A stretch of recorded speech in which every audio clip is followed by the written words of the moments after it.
nouveau Coluche. Il a du talent et forme avec Elie Semoun un duo célèbre des années 90. Ça marche les allocations, ça paye les bananes, ah, paye mes copains. Dans le contexte de l'époque, le ton est gentiment grinçant. Je comprends, moi, quoi, c'est qu'en 45, les Boches, ils auraient pu finir le boulot, quoi. Quoi? Qu'est-ce que tu dis? Vas-y, répète ce que tu as. Vas-y, répète ce que tu as. Je le vois avec un peu de nostalgie parce que, en fait, le souvenir que j'ai de lui, c'est comme quand on se souvient d'anciens copains de lycée. J'ai une image d'un mec extrêmement drôle, avec lequel je ne me suis jamais aussi bien... avec lequel j'ai jamais autant ri, avec lequel j'ai jamais eu autant de complicité. Elie Semoun l'a rencontré au lycée. Dieudonné Mbala est un banlieusard de la région parisienne, né d'un père camerounais expert comptable et d'une mère bretonne sociologue. C'est à l'époque un militant antiraciste qui dénonce le communautarisme.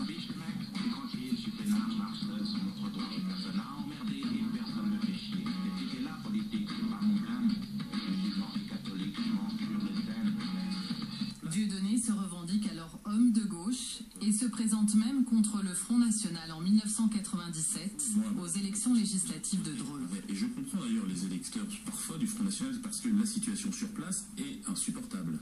Et pour chaque parti, quoi. Et donc je pense qu'effectivement il faut moi, bon évidemment je me situe de l'autre côté, à l'inverse, hein, en parfaite opposition avec ce parti de l'extrême et ce grand marabout borgne. L'homme qu'il désigne est Jean-Marie Le Pen. Il le dénonce alors de manière virulente. Dieudonné va pourtant s'en rapprocher petit à petit au fil des années. En 2002, dans le sillage de Coluche, l'humoriste tente de se présenter aux élections présidentielles. Il fait partie des petits candidats et est interviewé dans ce cadre par le magazine Lyon Capital. Un entretien a priori banal qui va donner lieu à son tout premier dérapage. Pour moi, les Juifs, c'est une secte, une escroquerie. C'est une des plus graves parce que c'est la première. La chose, évidemment, qui m'a réellement surprise, c'est la violence de certains propos. Ça, je ne l'attendais pas, parce qu'à l'époque, c'est pas l'image que j'avais de lui. Mais le vrai tournant se situe un an plus tard, en 2003, lors d'un sketch à la télé. On peut considérer que ça bascule en 2003, à peu près, à un moment du sketch, du colon juif, Israël, le bras tendu sur le plateau de Marc-Olivier Fogiel. Ça, c'est le moment clé. C'est le moment clé, je pense. Il découvre tout le pouvoir de la provocation politique. Et je pense que ça provoque chez lui un très grand plaisir. À partir de là, Dieudonné est petit à petit mis à l'index des médias. À ce moment-là, lui qui était plutôt issu de l'antiracisme moral des années 80, début des années 90, s'est vu lâcher d'une certaine manière par les gens qui l'entouraient.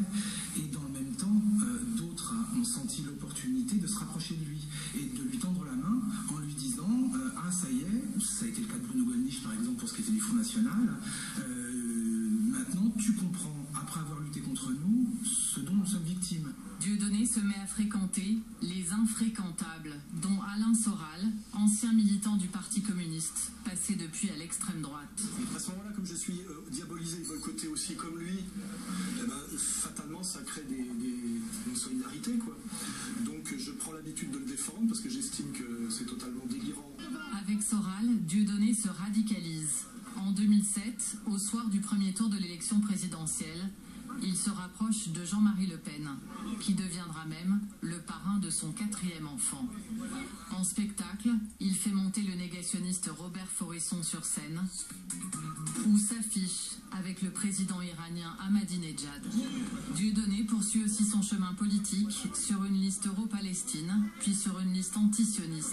À chaque fois, le même discours, la même rhétorique. Je me suis aperçu qu'on pouvait traiter d'à peu près tous les sujets. On pouvait rire de tout, mais qu'il y avait un interdit. Il y avait une sorte de sacralité, c'était la question autour d'Israël. Il ne récolte à chaque fois que de tout petits scores, mais provoque.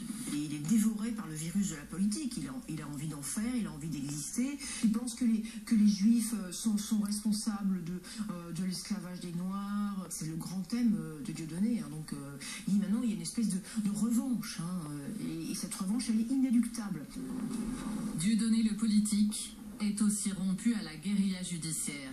De provocation en provocation, de procès en procès, il attaque ou contre-attaque. Et pour ses combats judiciaires, il n'a pas choisi un ténor du barreau, mais un avocat dissident. discret, dans le Cantal, à Aurillac. C'est un choix délibéré. Dieudonné avait l'intention d'avoir un avocat qui soit établi en province. Voilà, la volonté à l'époque, et qui est toujours actuelle, c'est d'essayer d'avoir quelqu'un qui soit un petit peu en dehors du microcosme parisien. Jacques Verdier le connaît depuis 8 ans et a suivi avec lui des dizaines et des dizaines de procédures. Il décrit Dieudonné comme un homme victime d'un acharnement très violent depuis le sketch de 2003. Un certain nombre d'extrémistes vont notamment adresser, par exemple, des courriers anonymes à l'Olympia menaçant la caissière de l'Olympia de la faire flamber dans sa cabine. Voilà le type de réactions qui ont été celles contre Dieudonné à l'époque. Dieudonné n'a eu de cesse de réagir contre ceci. Dieudonné n'agit que par réaction à la façon dont on le traite. Dieudonné se retrouve banni et vit à la marge du système, des médias et des grandes scènes. Quand ses spectacles sont interdits, il se produit dans un bus. À Paris, il se retranche au théâtre de la Main d'Or, où il se produit 3 fois par semaine. Il dispose aussi d'un camp retranché dans un village d'Eure-et-Loir. Il s'est acheté une ancienne usine. C'est là que se trouve la société qui produit ses spectacles.